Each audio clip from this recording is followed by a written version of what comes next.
Hello student, यह basis of classification of animal का दूसरा लेक्चर होगा। इसमें हम एनिमल डाइवर्सिटीज़ में पाए जाने वाले एनिमल डाइवर्सिटीज़ के बेसिस ऑफ क्लासिफिकेशन के दूसरे लेक्चर के बारे में आज बात करेंगे। यहाँ पे जो दूसरा पहला हम लोगों ने देखा था on the basis of habitat. On the basis of habitat एनिमलों को कितने भागों में बांटा गया है।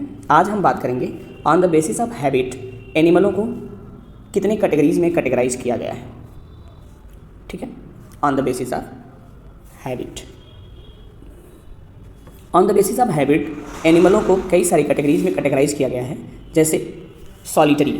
सॉलिटरी का मतलब होता है कि एनिमल फाउंड अलोन, जो एनिमल अकेले रहना पसंद करते हैं उनको सॉलिटरी एनिमल कहते हैं।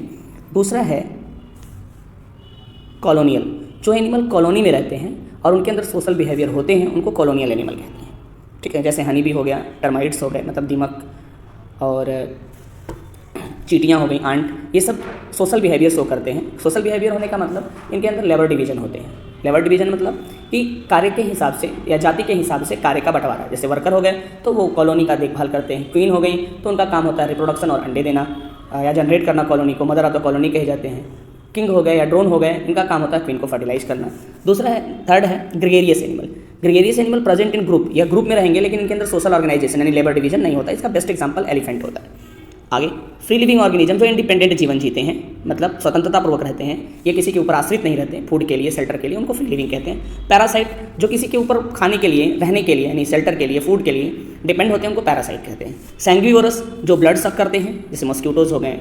ठीक, तो कैनिबल्स जो होंगे फीड ऑन सेम स्पीसीज, अपनी ही स्पीसीज को खा जाने वाले को कैनिबल्स बोलते हैं। कैप्रोफेगस, वह होंगे जो फीकल मैटर खाते हैं, उनको हम कोप्रोफेगस कहते हैं। अब बात करते हैं ऑन द बेसिस ऑफ, अगली बात करेंगे वो होगा तीसरा, on the basis of mortality, मतलब मूवमेंट के बेस पे एनिमल को दो ग्रुप में बांट दिया गया है। मोबाइल, जो फ्री लिविंग होते हैं, और सेसाइल, जो अटैच विद सबस्ट्रेटम, सबस्ट्रेटम से अटैच रह के अपना जीवन यापन करते हैं। जैसे आप साइकॉन देखे होंगे, ओबिलिया देखे होंगे, ये सब सबस्ट्रेटम से अटैच होकर अपनी ज़िंदगी जीते हैं, उनको हम लोग कहते हैं सेसाइल।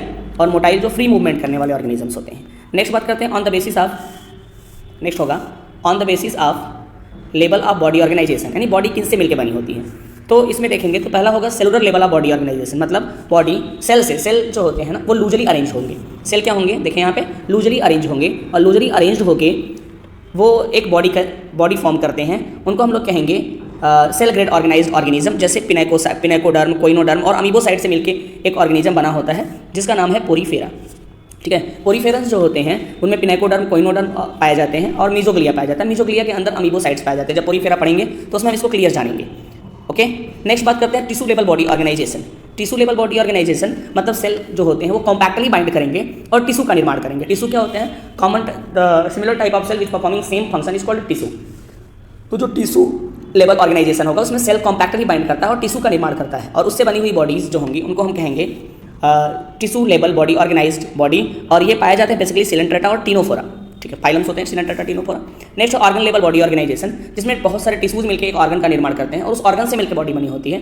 ये इस तरह की बॉडी पाई जाती है प्लैटीहेल्मिन्थीज में। नेक्स्ट है organ system level body organisation, जिसमें digestive system, respiratory system, excretory system, ये सारे सिस्टम पाए जाते हों और बहुत सारे ऑर्गन मिलकर ऑर्गन सिस्टम का निर्माण कर रहे हैं।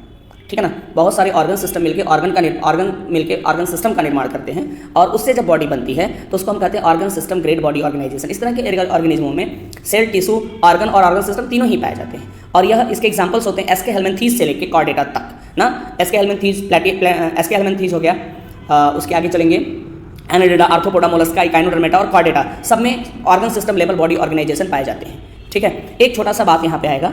ये छोटा सा बात क्या है, protoplasmic level of body organisation. Protoplasmic level of body organisation मतलब कुछ ऑर्गेनिज्म होते हैं जो यूनिसेलुलर होते हैं, जैसे प्रोटोजोन्स हो गए, पैरामीशियम है, अमीबा है, यूग्लिना है, ये एक सेल से मिलकर बना होता है। तो इनको क्या कहेंगे, सेल ग्रेड ऑर्गेनाइज तो कह नहीं सकते। तो ये जो सेल है वो प्रोटोप्लाज्म से मिलकर बना होता है, therefore these are considered as protoplasmic grade of body organisation. Okay, so अब हम चलते हैं, अगला लेवल है,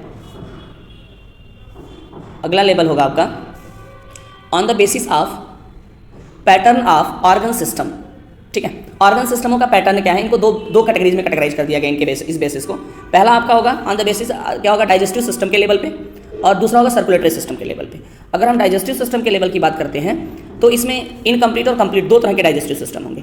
इनकम्प्लीट डाइजेस्टिव सिस्टम में सिंगल ओपनिंग होगा, इनकम्प्लीट डाइजेस्टिव सिस्टम में सिंगल ओपनिंग होगा और कंप्लीट डाइजेस्टिव सिस्टम में क्या होंगे, 2 ओपनिंग होंगे, माउथ और एनस पाया जाएगा।